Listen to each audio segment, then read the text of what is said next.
सियालकोट के थाना head Marala police ने गांव कमरावाला से 8 साल कबीर अहमद के अगवा का ड्रामा फ्लॉप हो गया। डीपीओ सियालकोट कैप्टन मुस्तनसर फेरोज की हदायत पर कमसन बच्चे बाजियाब करवा लिया गया। एसएचओ थाना हेड मराला खुरम शहजाद ने बच्चे के वालिदा की मुद्दत में मुकदमा दर्ज करके साइंसी बुनियादों पर तफ्तीश का आगाज किया तो दौरान तफ्तीश मालूम हुआ कि मदिया के बेटे शहमीर अली वल्द नसीर अहमद कोम जट कोट बागा वगैरह के खिलाफ थाना एयरपोर्ट में इकदाम कत्ल का मुकदमा दर्ज है। मुकदमे के तमाम मुहर्रकात को मद्देनजर रखते हुए तफ्तीश अमल में लाई गई और बच्चे के अगवा में मुलविस 7 नामालूम मुल्जमान को गिरफ्तार करके मगवी बच्चा बाहिफाजत बाजियाब करवा लिया गया। बच्चे के अगवा में मुलविस बच्चे की हकीकी वालिदा रेहाना मुलविस पाई गई।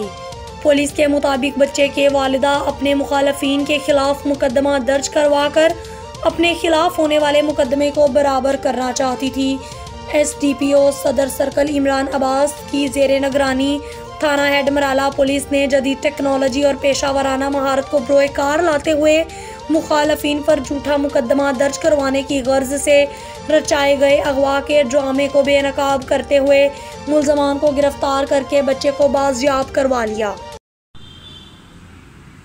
21 सितंबर शाम तकरीबन 5-6 बजे के करीब रेहाना नामी खातून ने पुलिस को इतला दी कि उसके 8 साल बेटे कबीर को 2 नामालूम अफराद अगवा करके ले गए हैं। इतला पाकर एसएचओ और मैं मौके पे पहुंचे क्योंकि बड़ा सेंसिटिव केस था। डीपीओ साहब सियालकोट ने जनाब मुस्तनसर फेरोज साहब ने खास तौर पे इस पर हिदायत जारी की कि इसको जितनी जल्द हो सके वर्कआउट किया जाए।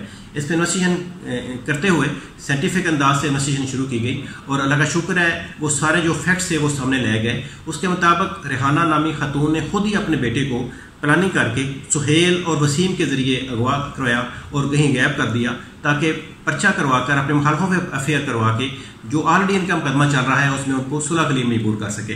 तो उस पर्चे को काउंटर करने के लिए रेहाना नामी खातून ने ये सारा ड्रामा रचाया था। लेकिन हमने अल्लाह का शुक्र इन्वेस्टिगेशन करते हुए तमाम फैक्ट्स को सामने ले आए हैं और अब बच्चे को भी बरामद कर लिया गया है। अब मुल्जमान के खिलाफ जो इस सारे मामले में इन्वॉल्व थे कार्रवाई की जा रही है।